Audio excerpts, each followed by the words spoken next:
Hey everyone, it's about time to try something new. I'm doing a live office hours.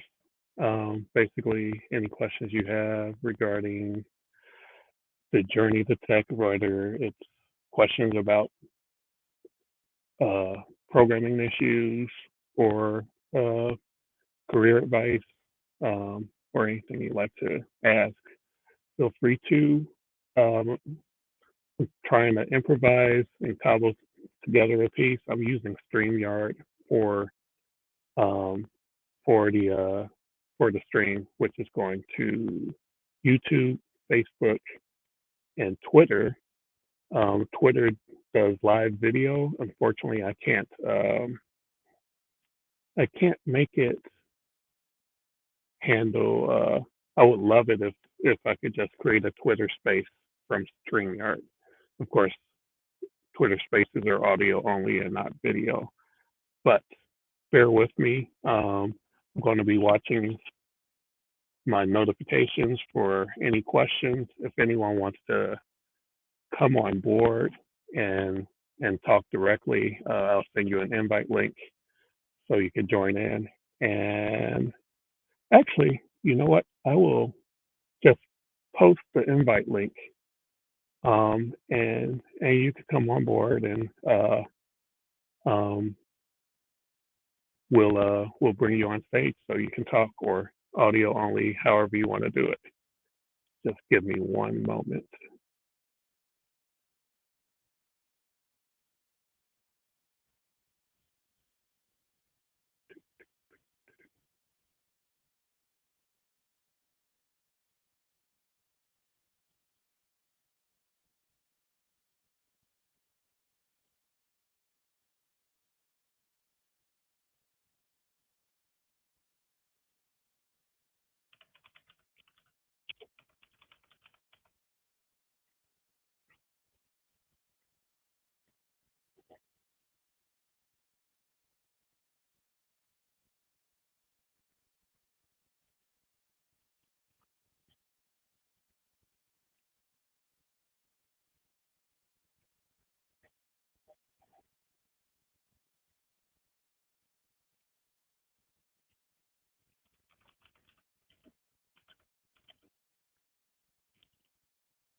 All right, I just shared the link to join the studio.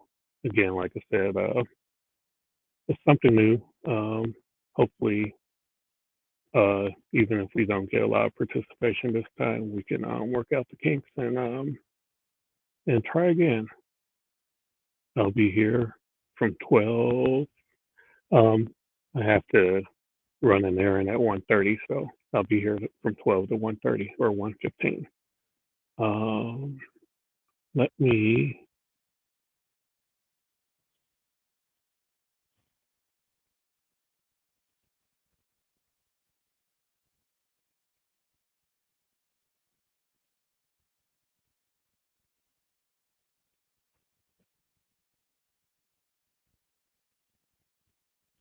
Great.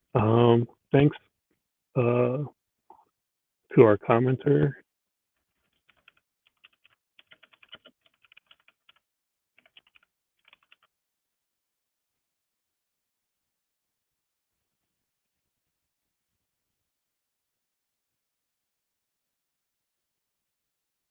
Hey, Nye, I'm a boss you into joining me on stage. I don't have any topic specifically in mind myself, but I can wing it so we're not staring at blank air for for an hour and 15 minutes.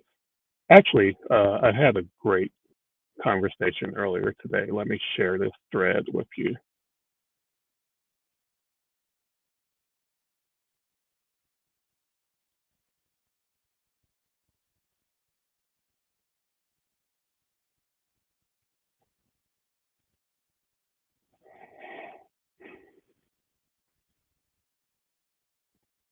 And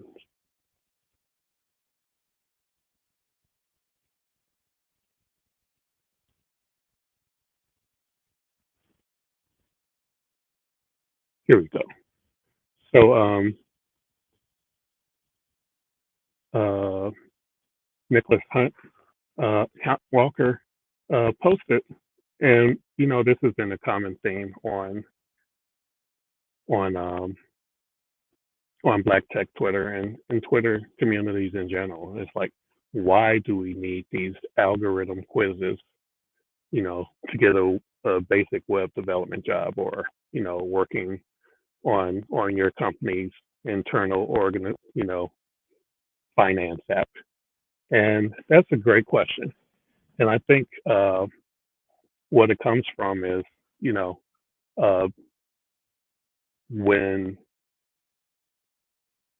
big tech companies require people to work on like very complex systems, like you know, if you were to work on at Azure, it's it's one thing to talk uh, about developing a web application. It's another thing to talk about developing a platform that scales for millions of users.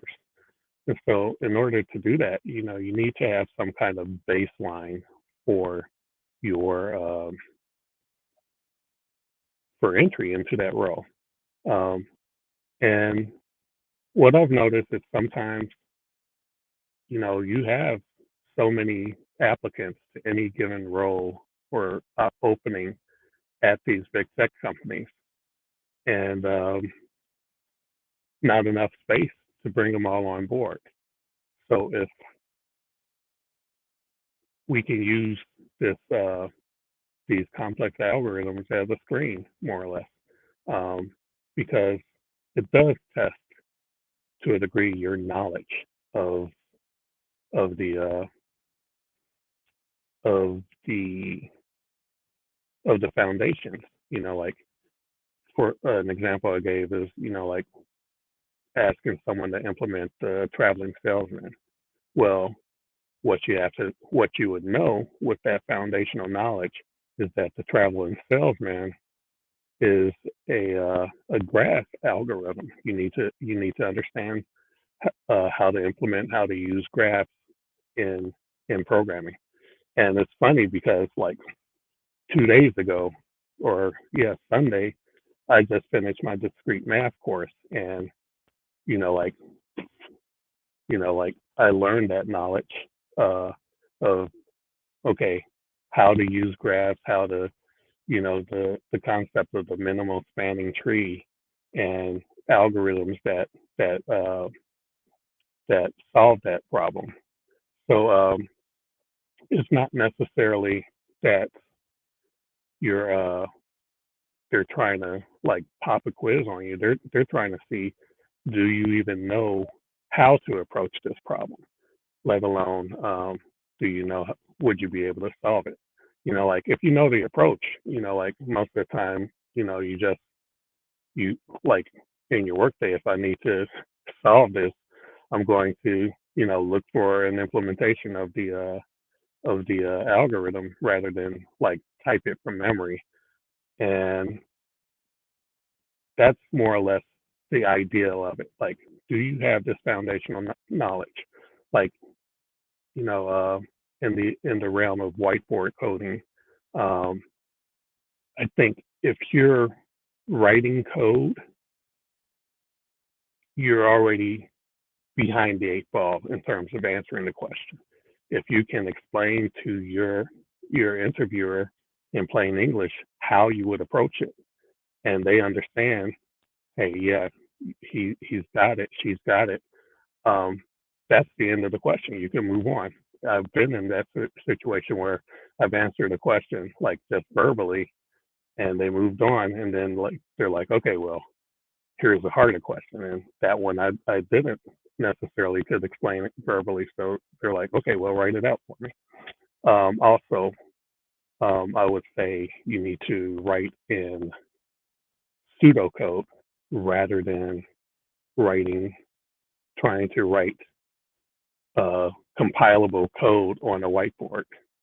Um, so that is where these these challenges, interview challenges, come from. You know, big tech companies who are solving big problems and need you to have that foundational knowledge, because the next step, what you'll be doing there, is be building off of that. Um, and you know, it applies for seniors. It applies for juniors who are like applying for an internship or fresh out of college, because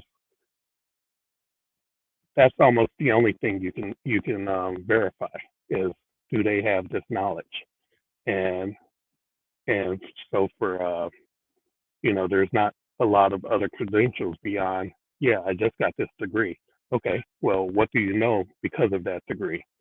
And that's why they'll use it in a in a fresh out of college role, trying to join, like, say, the Azure team or the .NET team, because you're implementing bigger problems that need that understanding. For the problem is that Microsoft and IBM and the FANG companies, they use that because they have a need for that base knowledge. The problem comes in when you're smaller companies that are, like, your job is coding again, like I said, an internet web app, um, that'll be used by like up around 1,000 people. You know, that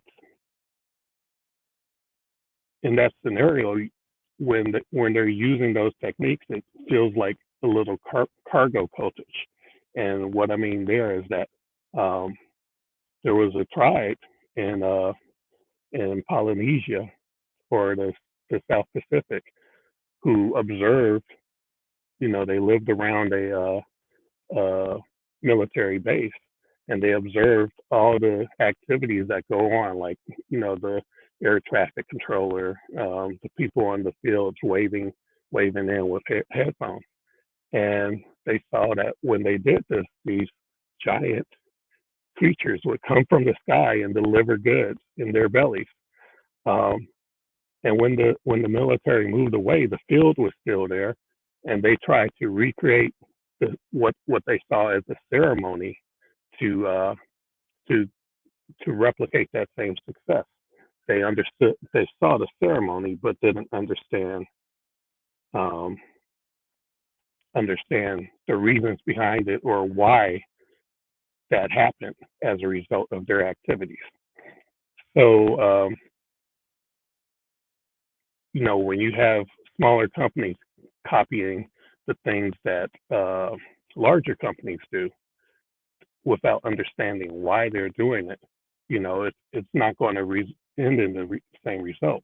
Like, posting from a FANG will probably see 1,000 resumes, uh, you know, applying to that job, versus, like your local shop, that's limited to, in neighborhood, local applicants. They might see 10 or 12 or 20. And so, like, you're not going to necessarily um, get the benefit that a big shop would have of filtering their candidates, because they won't see that level of candidate A. And when they do you really the quality, the skills of that level of candidate will not be challenged, not not really um, come into play in that environment. And the clock is ticking as they're as soon as they agree to join the company. So in a lot of cases, we're seeing it used in scenarios that it's not useful for. And we touched on another point is in terms of bias. Like I've seen a number of colleagues, you know,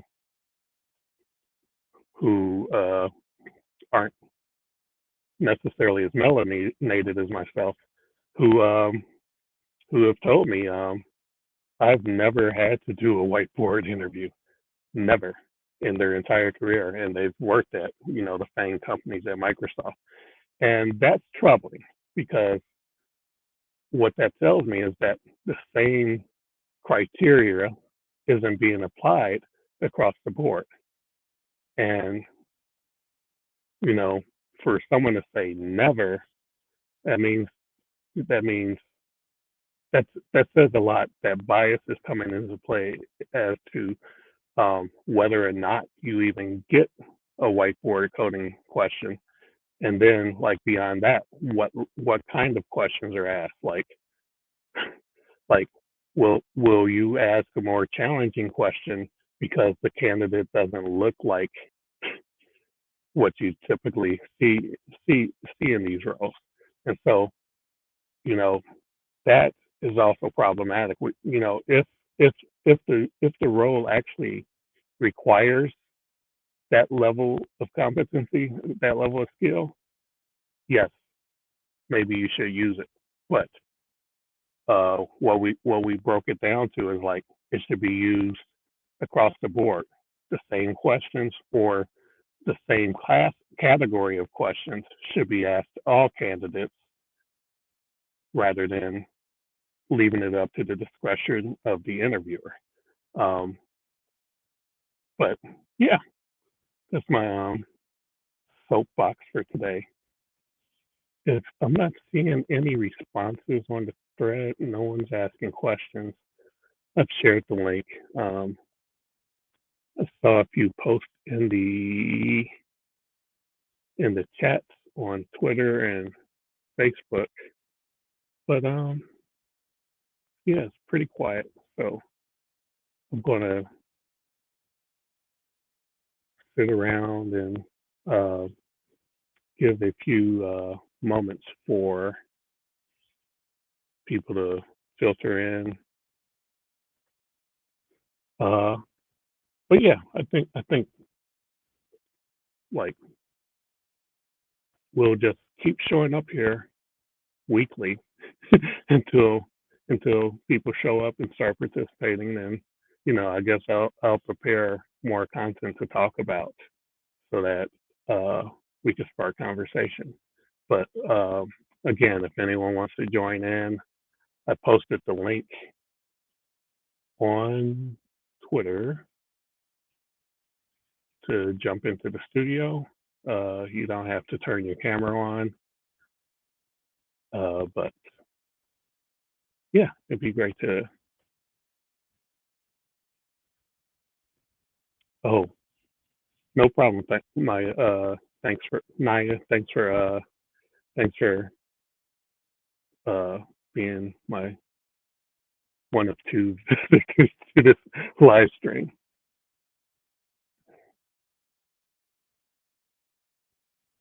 Okay.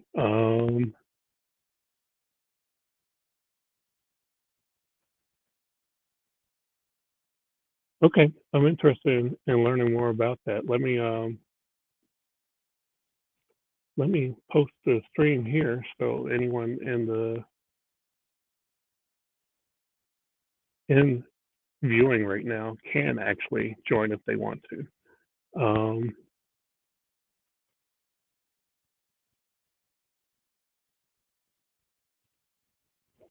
Right. Thank you. I'll hold you to that.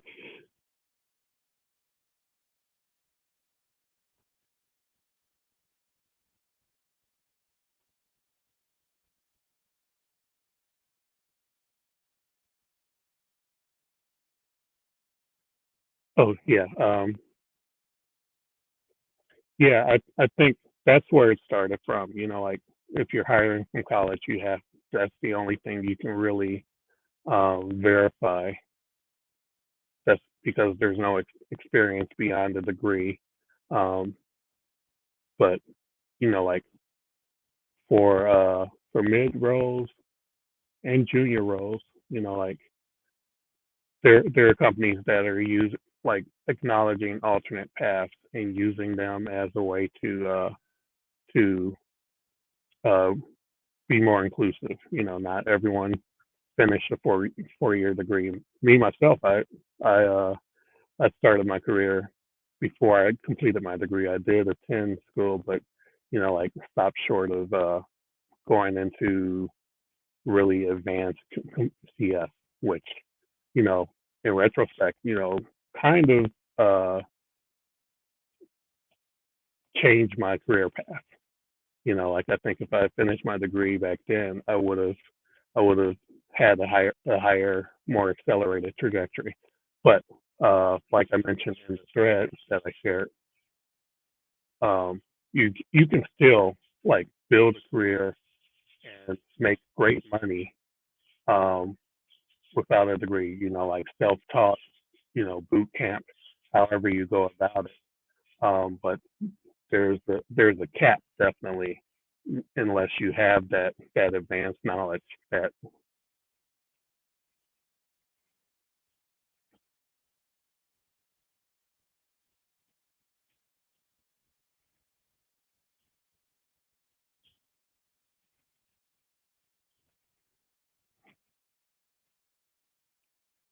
okay. Can you clarify what you're saying there? Project based interviewing, like do you mean like bringing them on board on a contractual basis versus hiring directly, or what are you getting at? I think I understand, but I love clarification.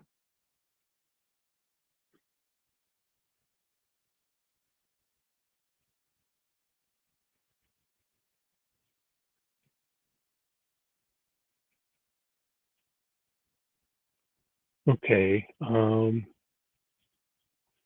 Interesting. So you mean like learning for the student working in the working to enter the field, or do you mean like education, uh, education tech, edutech in general?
Oh yeah, definitely. I think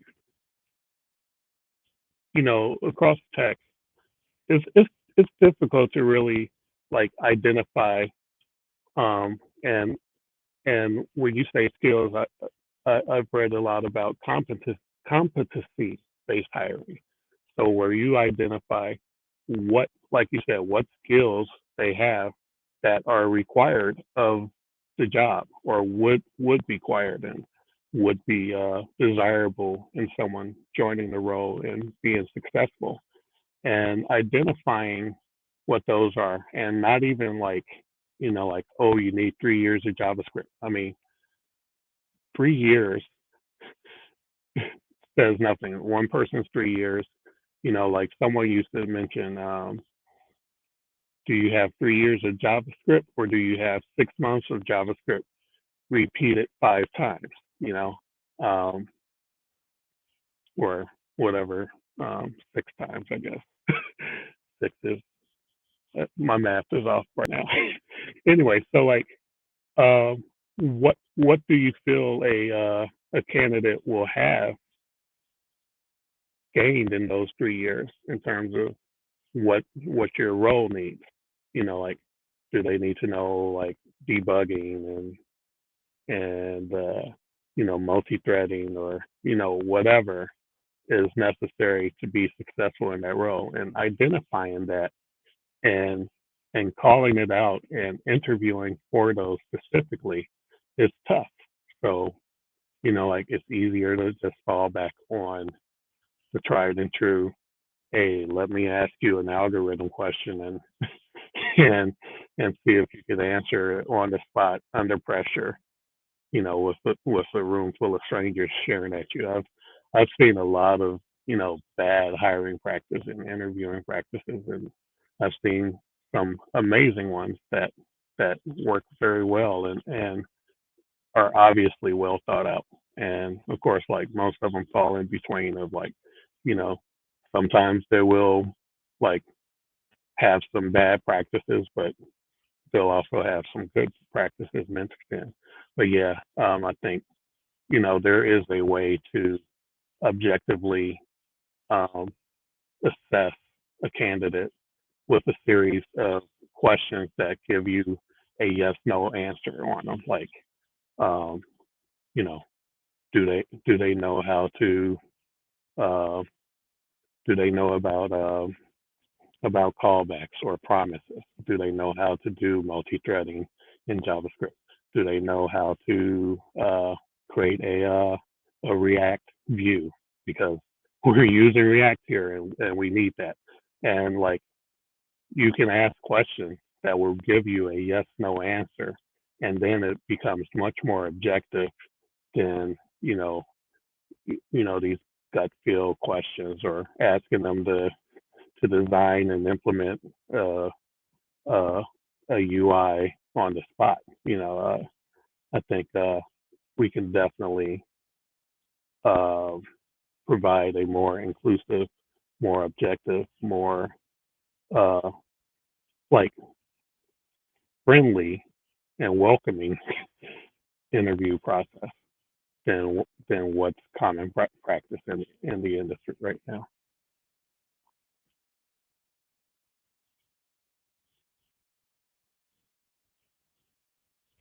Oh yeah, I think the certifications and the credentials are, I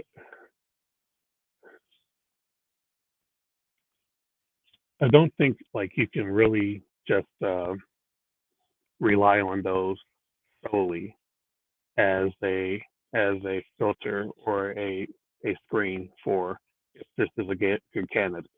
Like, again, like, you need to be able to, like, assess how skilled they are, and how much skill, what kinds of skills you need on your role.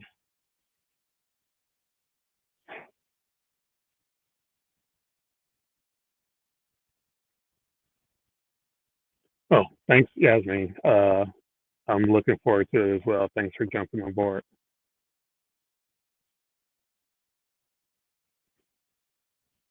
Yes, I think that's good. But then that brings into the question, like, how much time are you giving them? Like, it does take time to actually provide them. So, like, is it a take home progress project? How are you going to um, compensate them, because there's investment on the side of the candidate as well in terms of time and effort put into joining your company. So how do you you know address the issue that, hey, I'm spending 4 hours doing this take home project, and like on the hopes that you might hire me. It's like, um I think we need to, again, be more equitable, because some people just have free time where they can spend that 4 hours and it won't bother them, and other people, like, okay, after I've I'm finished with work, taking care of my family, walking the dog or whatever, I just want to zone out. So where am I going to scrounge up the time to do your take home project? So it's it's it's it's it's a difficult set of questions, and like the person or whoever like makes answer these questions and makes it easier. Um, like it's the better mousetrap.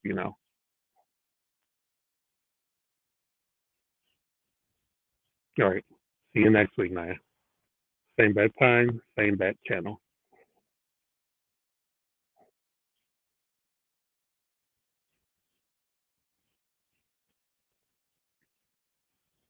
Anyway, I guess 30 minutes of their time is good. Um, I'll, like I said, I'll be prepared with a little more conversation topics so that it's not uh, it's not a lot of dead air. But I think like uh, seems like the people who did join on board enjoyed the topic, and thanks for the participation and giving me more to talk about. Y'all have a great day. See you next week.